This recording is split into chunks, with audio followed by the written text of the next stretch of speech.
नमस्कार मेरे प्रिय विद्यार्थियों, सबसे पहले हिंदी एजुकेशनल चैनल में मैं आपका स्वागत करता हूं।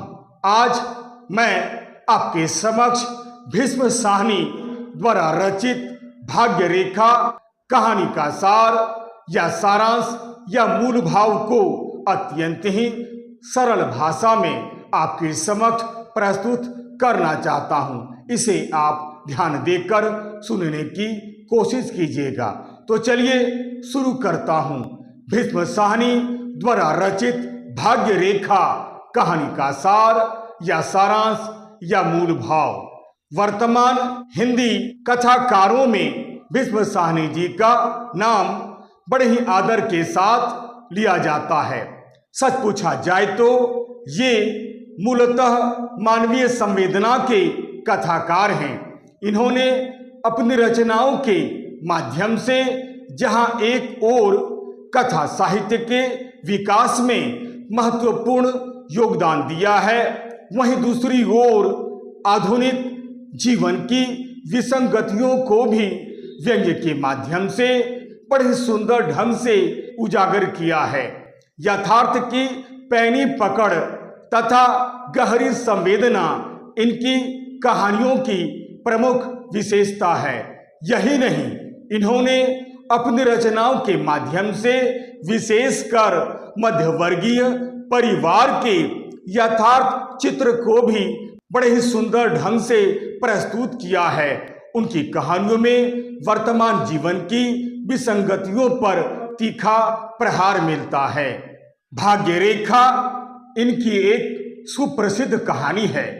यही नहीं, यह एक व्यंग्यात्मक कहानी है। यह कहानी मैं शैली में लिखी हुई एक कहानी है। कहानीकार इस कहानी में स्वयं एक पात्र बनकर इस कथा को हमारे सामने बड़े सुंदर ढंग से प्रस्तुत करता है। कर्म बड़ा है या भाग्य सर्वोपरि है, यह कहानी इसी सत्य को उद्घाटित करती है। भाग्य रेखा कहानी हमें यह संदेश देती है कि भाग्य रेखा हथेली की अपेक्षा मनुष्य के कर्म में निहित होती है। मजदूरों की क्रांति ही उन्हें शोषण से बचा सकती है। संगठन, समन्वय और आशान्वित दृष्टिकोण ही भाग्य रेखा का निर्माण काल है। व्यंग्यात्मक लहजे में कहानीकार ने इस अभिव्यक्ति को मार्मिकता दी है। पूरी कहानी तनाव और द्वंद्व के बीच से गुजरते हुए कर्म के महत्व को प्रतिपादित करती है। यह कहानी एक दिन की घटना पर आधारित कहानी है। कनॉट सर्कस के बाग में, जहां दिल्ली की सब सड़कें आकर मिलती है और शाम के समय रसिक और बेरोजगार लोग भी आकर बैठते हैं, यह कहानी वहीं शुरू होती है। एक दिन की बात है। एक दिन 3 आदमी कड़ी धूप से बचने के लिए छाह में बैठकर बीड़ियां सुलगाते हुए आपस में बातें करते हैं। उन्हीं लोगों में से एक आदमी बूढ़ा आदमी था। वह खाकी कपड़ों में और जूतों को सिराहना बनाकर लेटा हुआ था। उसे बार बार खांसी आ रही थी, अर्थात वह एक लगभग 40-45 वर्ष का कुरूप सा आदमी था, जो वहीं बैठकर लगातार खांस रहा था और थूक भी वहीं रहा था। लेखक भी वहीं बैठा हुआ था और उन लोगों से बातें कर रहा था। उसकी इस हरकत को देखकर लेखक को बहुत घृणा होती है। जब लेखक के लिए इस तरह की हरकतों को सहना असहनीय हो जाता है, तब वह कहता है, सुना है विलायत में जगह जगह सरकार ने पीकदान बना रखे हैं ताकि लोग जहां तहां न थूके, यानी लोगों को घास के पौधों पर थूकना न पड़े। यह सब सुनकर वह आदमी लेखक को भरपूर निगाह से देखता है, फिर लेखक को घूर कर कहता है कि तो साहब वहां के लोगों को ऐसी खांसी भी नहीं आती होगी। वह आगे यह भी कहता है कि बड़ी नामुराद बीमारी है, आदमी घुलता रहता है परंतु मरता नहीं है। फिर क्या था, दोनों में बातचीत का सिलसिला चल पड़ता है। बातचीत से पता चलता है कि वह आदमी कारखाने में मजदूरी का काम किया करता था। एक दिन काम करते हुए मशीन से उसकी 5 अंगुलियां कट जाती है और फिर उसे काम से निकाल दिया जाता है। अब वह काम की तलाश में जहां भी जाता है, मालिक उससे पूरी 10 अंगुलियां मांगता है। लेखक के पूछने पर वह बतलाता है कि वह पहले कालका वर्कशॉप में काम किया करता था। कुछ देर तक बातचीत करने के उपरांत लेखक को नींद आने लगती है और वह वहीं सो जाता है। कारण लेखक को किसी की राम कहानी सुनने की बिल्कुल इच्छा नहीं थी। लेखक की नींद जब टूटती है तो लेखक देखता है कि वही बूढ़ा आदमी अपना भविष्य जानने के लिए अपना हाथ एक ज्योतिषी को दिखला रहा है। ज्योतिषी लाग लपेट की बातें कर रहा है, यानी ज्योतिषी तरह तरह की बातें बता रहा है। हाथ देखते देखते ज्योतिषी कहता है कि तेरा भाग्य बहुत ही अच्छा है, तुम्हें बहुत जल्द धन मिलने वाला है। यह सब सुनकर वह आदमी ज्योतिषी के गाल पर जोर से एक थप्पड़ मार देता है और कहता है कि मुझे धन मिलेगा, मुझे धन कहां से मिलेगा, पर कब और कैसे धन मिलेगा? मैं तो स्वयं 3 साल से भाई के टुकड़ों पर पल रहा हूं और तू मुझे यह कह रहा है कि धन मिलने वाला है। तुम्हारा भाग्य बहुत ही अच्छा है। अब बता, मेरा भाग्य फिर कैसे अच्छा है और तू कहता है कि तेरा भाग्य बहुत अच्छा है। यह सब सुनकर और देखकर ज्योतिषी डर जाता है और अपना पोथी पत्रा समेटकर जाने लगता है। तब वृद्ध यजमान उसे रोक लेता है। वह कहता है कि अभी मत जाओ, कुछ देर और बैठो। ज्योतिषी कोई 20-22 वर्ष का एक युवक था। वह देखने में लगभग काला था।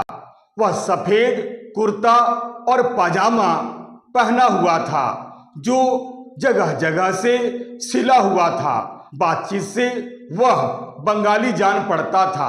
अंत में ज्योतिषी यजमान के कहने पर पुनः उसका हाथ देखकर बतलाता है कि तुम्हारा भाग्य रेखा बिल्कुल नहीं है। फिर यजमान कहता है कि जब भाग्य रेखा है ही नहीं तो फिर धन कहां से मिलेगा?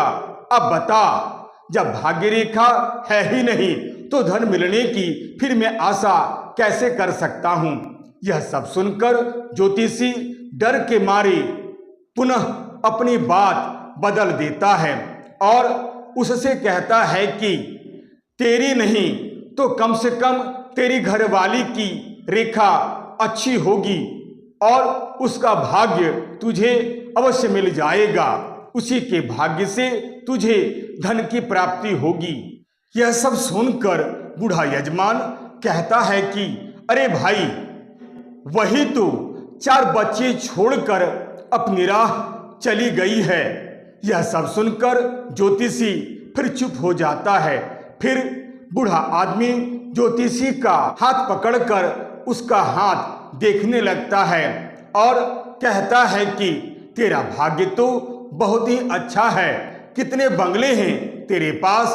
फिर दोनों में बातचीत होने लगती है और अंत में बूढ़ा यजमान ज्योतिषी को सलाह देता है कि हमसे तुम्हें क्या मिलेगा, जाकर किसी अमीर गाड़ी वाले का हाथ देख तो बहुत कुछ तुम्हें मिलेगा। मैं तो स्वयं एक कंगाल आदमी हूं, मैं भला तुम्हें क्या दे सकता हूं? इसलिए जा किसी अमीर गाड़ी वाले का हाथ देख, तुम्हें बहुत पैसा मिलेगा। अचानक बाघ की आबादी बढ़ने लगती है। लोगों की टोलियां एक एक करके वहां आने लगती है। झुंड के झुंड लोग एकत्रित होने लगते हैं। पुलिस की लॉरी भी वहां आ जाती है। उसमें से 15-20 लठधारी पुलिस भी वहां आ जाते हैं और सड़क के पार कतार में खड़े हो जाते हैं। बाघ की हवा में भी एक तरह से तनाव आने लगता है। पेड़ों के तले भी कुछ मजदूर आकर खड़े हो जाते हैं। ज्योतिषी यह सब देखकर हैरान हो जाता है। फिर ज्योतिषी इस भीड़ का कारण भी जानना चाहता है, तो बूढ़ा यजमान कहता है कि आज मई दिवस है। मई दिवस यानी मजदूरों का दिन होता है। आज मजदूरों का दिन है। आज के दिन ही मजदूरों पर गोलियां चली थी। तभी वहां एक जुलूस आने लगता है। नारे लगने लगते हैं। सड़क के दोनों तरफ भीड़ इकट्ठी होने लगती है। शहर वाली सड़क पर से जुलूस बाग की ओर बढ़ते हुए नजर आता है। फुटपाथ पर खड़े लोग भी उस जुलूस में शामिल होने लगते हैं। जुलूस का आकार धीरे धीरे बड़ा होने लगता है। ज्योतिषी अपनी उत्सुकता में बेंच के ऊपर आकर खड़ा हो जाता है और जुलूस को देखने लगता है। नारों की आवाज चारों तरफ गूंजने लगती है। यह जुलूस अजमेरी गेट, दिल्ली दरवाजा होता हुआ लाल किला जाएगा, ऐसा कहा जाता है। यजमान ने पूछा कि जुलूस में बहुत से लोग शामिल हैं, यदि कहीं गड़बड़ हुई तो? तभी जुलूस की ओर भागते हुए एक आदमी ने कहा कि गड़बड़ तो होती ही रहती है, परंतु जुलूस रुकने वाला नहीं है। ऐसा तो बराबर होता है। जुलूस कभी नहीं रुकेगा और जुलूस आगे बढ़ता ही जाएगा। वह बूढ़ा यजमान जो दमे का रोगी था, काफी देर तक जुलूस को देखता रहता है और वह उस जुलूस को तब तक देखता रहता है जब तक वह आंखों से ओझल नहीं हो जाता है। भीड़ जो अब तक तमाशा देख रही थी, जुलूस के निकल जाने के बाद इधर उधर बिखर जाती है। तभी एक आदमी दौड़ता हुआ वहां पर आता है। ज्योतिषी ने उसे रोका और पूछा कि यह जुलूस आखिर कहां तक जाएगा। फिर उन दोनों में आपस में बातचीत होने लगती है।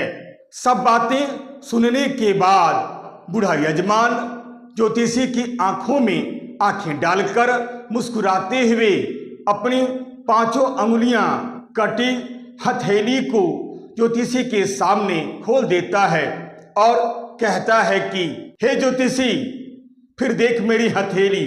तू कैसे कहता है कि भाग्य रेखा मेरा कमजोर है? और वह फिर बाएं हाथ से छाती को थामे जोर जोर से खांसने लगता है। यह कहानी यहीं समाप्त हो जाती है।